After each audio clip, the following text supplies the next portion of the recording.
असलियत निकल करके सामने आ गई कि वो केवल स्नान का विवाद नहीं था, वो गौ माता की हत्या बंद करो, ये जो आवाज हम बोल रहे हैं इसको बंद करने का प्रयास था। उस दिन से शुरू हुआ वो प्रत्यक्ष रूप से, पहले अंदरूनी रूप से हो रहा था, उस दिन से प्रत्यक्ष शुरू हो गया। ज्योतिष पीठ के शंकराचार्य स्वामी अभिमुक्तेश्वरानंद जी हमारे साथ हैं। गुरु जी, मौनी अमावस्या के दिन स्नान को लेकर एक विवाद शुरू हुआ, धर्म युद्ध का ऐलान हुआ और देखते देखते ये परिस्थितियां बन गई कि आज कोर्ट कचहरी और थाने पुलिस की बात होने लगी है। ये कभी आपने कल्पना की? देखिए, अगर वो मौनी अमावस्या में स्नान का विवाद होता तो समाप्त हो जाता, लेकिन वो मौनी अमावस्या में स्नान का विवाद नहीं था। वो था गौ माता के बारे में जो हम आवाज उठा रहे हैं उसको बंद करने का, और इसीलिए आज तक भी चल रहा है और आगे भी चलेगा, ये जान लीजिए। क्योंकि असलियत निकल करके सामने आ गई कि वो केवल स्नान का विवाद नहीं था, वो गौ माता की हत्या बंद करो, ये जो आवाज हम बोल रहे हैं इसको बंद करने का प्रयास था। उस दिन से शुरू हुआ वो प्रत्यक्ष रूप से, पहले अंदरूनी रूप से हो रहा था, उस दिन से प्रत्यक्ष शुरू हो गया। सरकार को ऐसा लग रहा है कि सरकार के अंदर जो खुन्नस थी वो निकल के सामने आने लगी है क्या? क्योंकि लंबे समय से ये कहा जाता था कि आप सरकार के खिलाफ बोलते हैं, सरकार की जो गलतियां हैं उस पर डटकर बोलते हैं, उसको लेकर कुछ। भाई, बात यह है कि भड़ास की बात होती तो निकल जाती, जैसा भड़ास होती है ना, तो क्या होता है कि निकल जाती है। जैसे खांसी अचानक आपको आ जाती है, आप रोक नहीं सकते, छींक आपको अचानक आ जाती है, अंदर भरी रहती है, फिर आ जाती है, आप रोक भी नहीं सकते हैं, लेकिन उसके बाद शांति हो जाती है। तो अगर भड़ास होती तो निकल जाने के बाद शांत हो जाती। ये भड़ास नहीं है, ये सुनियोजित एक प्रयास है कि गौ माता की हत्या की आवाज मत उठाओ, बंद करो, ये नहीं चलेगा। हम जो चंदा ले रहे हैं वो चंदा हम लेते रहेंगे और गौ माता के बारे में किसी को बोलने नहीं देंगे। ये जो सुनियोजित प्रयास है, ये कोई भड़ास नहीं है, ये कोई सरकमस्टांशियल इवेंट नहीं है। लेकिन जिस तरीके से चरित्र हनन की कोशिश की गई है उससे पूरा जो समाज है वो हतप्रभ है।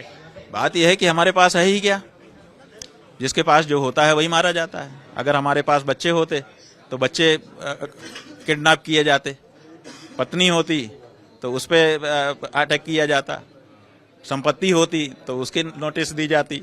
हमारे पास तो ये सब कुछ है नहीं, तो हमारे पास एक सम्मान है, तो उसी पे अटैक किया गया है कि भाई इनके चरित्र की हत्या कर दो, इनका मान घटा दो, इनकी विश्वसनीयता घटा दो, उसका प्रयास किया जा रहा है। ये बात। खबर ये आ रही है कि प्रयागराज पुलिस वाराणसी पहुंच चुकी है और किसी भी वक्त अब इस मठ में आ सकती है और आपसे भी पूछताछ या आगे की जो कार्रवाई है वो करेगी। आप इसके लिए तैयार हैं? किस तरीके से? अपने मठ के लोगों को कह दिया है कि पुलिस आएगी तो हमको सूचना की जाएगी, हम जरूर मिलेंगे उनसे।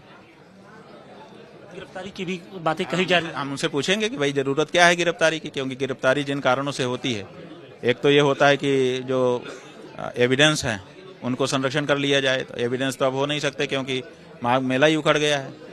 दूसरा होता है कि मेडिकल टेस्ट करा लिया जाए, अब इतना दिन बीत गया, उसका भी विशेषज्ञ बता रहे हैं कि अब उसका कोई मतलब नहीं है। तीसरा होता है कि जो आरोपी है वो भाग ना जाए कहीं, तो हम तो भाग नहीं रहे हैं, तो फिर गिरफ्तारी की क्या जरूरत है? आपको जो सहयोग चाहिए हम तैयार हैं, लेकिन इसके बाद भी अगर वो कहते हैं कि नहीं हमें तो गिरफ्तार करना है, तो हम समझ जाएंगे कि इनको गिरफ्तार करके शंकराचार्य जी के मान का मंदिर करने की इच्छा है, तो हम उसका स्वागत कर। देखिए, जब अशोक वाटिका में रावण ने मेघनाद को भेजा कि जाओ हनुमान को बांध के ले आओ, तो वो आया, आकर के ब्रह्म अस्त्र तही साधा, कपि मन कीन विचार, ब्रह्म अस्त्र नहीं मानो महिमा मिटई अपार। तो उन्होंने क्या किया, ब्रह्मास्त्र में बंध गए और वो लेके गया रावण के दरबार में पेश कर दिया, तो हनुमान की महिमा कम हो गई। तो ऐसे ही अगर रावण मेघनाद को भेजता है कि जाओ बांध के ले आओ, तो हम तैयार हैं।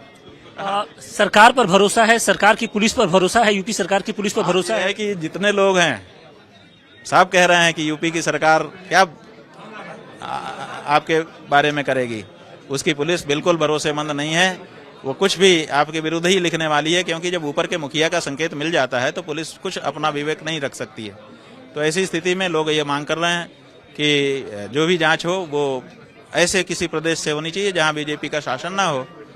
अब वो अलग बात है, हम तो जो भी उत्तर प्रदेश की भी पुलिस आएगी जांच करेगी, हम सहयोग करेंगे। एक अंतिम क्वेश्चन की एक सीडी की बात हो रही है कि एक सीडी कोर्ट को सौंपी गई है, ये क्या सीडी का क्या चक्कर है? बात यह है कि सीडी लेकर के दे दिया होगा, कह तो सकते ही है। अगर हम आपको एक सीडी यूं दे दें, एक हम कह सकते हैं कि हमने सीडी दिया है या इनको, लेकिन उस सीडी में है क्या, सवाल ये है। सवाल ये नहीं कि सीडी दिया है कि नहीं दिया, दिया होगा, लेकिन उस सीडी में क्या है? आप क्या समझते हैं? जिस तरह से आप लोगों के सामने आकर के आशुतोष नाम का व्यक्ति बयान दे रहा है, अगर उसके पास कोई ऐसी सीडी होती तो अभी तक वो कहीं ना कहीं से लीक करा चुका होता कि वो अभी तक उसको सुरक्षित रख पाता। इसलिए देखिए, सीडी का नियम है, ये कैमरे से बनती है, और कैमरा जो है वो दृश्य की सर्जना नहीं करता। कैमरा जो दृश्य होता है केवल उसको कैप्चर कर सकता है। तो जब हमारे जीवन में हम जान रहे हैं कि ऐसा दृश्य कभी घटित ही नहीं हुआ, तो किसी भी कैमरा ने कैसे उसकी सीडी बना ली होगी? एक बात। दूसरी बात यह है कि उन्होंने जो मुकदमा लिखाया, जैसा कि अखबारों में और चैनल के माध्यम से आप लोगों के माध्यम से जानकारी हुई, वो कहते हैं कि हमारे पास बच्चे आए और उन्होंने कहा कि हमारे साथ ये हो रहा है, तो अब सीडी है कह रहे हैं। तो अब प्रश्न उत्पन्न हो गया कि सीडी किसने बनाई? क्या आप वहां पे खड़े होकर बना रहे थे? अगर आप बना रहे थे तो बच्चों ने आपको नहीं बताया, आपको पहले से ही पता था। और अगर बच्चे ही बना के ले आए तो बच्चे मासूम नहीं है, सीडी बना रहे हैं, तो आपके पास अभिरक्षा की गुहार वो कैसे लगाएंगे? जो सीडी बना रहा है बच्चा, वो आपके पास आएगा अभिरक्षा की गुहार लगाने। इसका मतलब है कि आपकी कहानी में झोल है और आपको जवाब देना पड़ेगा। एक अंतिम क्वेश्चन कि लोग कह रहे हैं कि आप अपने पद पर रहते हुए इस केस को प्रभावित कर सकते हैं, क्योंकि आपकी जो प्रतिष्ठा है, जो सम्मान है, जो ऊंची पहुंच है, उसकी वजह से आप इस केस को प्रभावित कर सकते हैं। तो क्या आप इस चीज को कैसे ले रहे हैं? बात यही है, असली बात यही है कि वो हमको इस पद पर देख नहीं पा रहे हैं, हर जुगत लगा रहे हैं कि किसी तरह से ये व्यक्ति शंकराचार्य पद पर ना रहे। नहीं, ये शंकराचार्य हमारे को घातक हो रहा है, ये शंकराचार्य सच बोल रहा है, ये तो रुकता ही नहीं है, इसको किसी तरह से हटाओ। नैतिकता की दुहाई दी जा रही है कि नैतिकता के आधार पर उनको अपने पद से इस्तीफा दे देना चाहिए, और जब वो बेदाग निकले कोर्ट से तब वो फिर अपने पद पर। सारी नैतिकता अब इनके द्वारा सिखाई जाएगी हम लोगों को, नहीं, सारी नैतिकता अब हमको इसी बात में सिखाई जाएगी। अगला आघात यही होने वाला है। बात यह है कि सूरज के सामने हमने सूर्य भगवान का उदाहरण सदा से सामने रखा है। सूरज के सामने बादल आता है तो क्या सूरज अपने पद से हट जाता है कि वहीं बना रहता है? अपने पद पे बना रह करके अपना जो कार्य है उसको करता रहता है। बादल आता है, छंटता है, आता है, छंटता है। अगर हम में कोई गड़बड़ी हो तो हम इस पवित्र पद से पे नहीं बैठ सकते। बिना नहाए, बिना पूजा किए, बिना अमुक अमुक कार्य किए हम लोग आसन पे नहीं बैठते हैं, क्योंकि हम भी उसकी मर्यादा को समझते हैं। अगर हम अमर्यादित रह करके इस आसन पर बैठ जाएंगे ना, तो इस आसन पर बैठ करके जो शक्ति हम में अध्यात्म की आती है वो आएगी ही नहीं। इसलिए हमें इस गद्दी की मर्यादा का, इसकी अध्यात्म शक्ति का पता है, और उसी अनुसार हम कार्य करेंगे। जैसे सूर्य भगवान के ऊपर जब बादल आकर के छाया करता है, उनको छिपाने की कोशिश करता है, वो अपने पद पर बने रह करके अपना काम करते रहते हैं, वैसे ही अपने पद पर बने रहते हुए हम अपना काम करते रहेंगे और इनका जवाब देते रहेंगे। और ये जो पूरा जो खेल है वो इस पद से हटाने के लिए ही है। अंतिम बिल्कुल पूरी बात अब यही है कि इस व्यक्ति को किस तरह से शंकराचार्य पद से हटाया जाए और कैसे कोई पालतू तोता ला करके इस पद पे बैठा दिया जाए जो हर समय कहे बहुत बढ़िया, बहुत बढ़िया, बहुत बढ़िया। शुक्रिया बातचीत के लिए। तो ये थे ज्योतिषपीठ के शंकराचार्य स्वामी अभिमुक्तेश्वरानंद जी, जिन्होंने साफ तौर पे बताया कि जो उनके ऊपर एलिगेशन लगे हैं उसका मूल मकसद यही है कि किसी भी तरीके से इनको शंकराचार्य के पद से हटाना।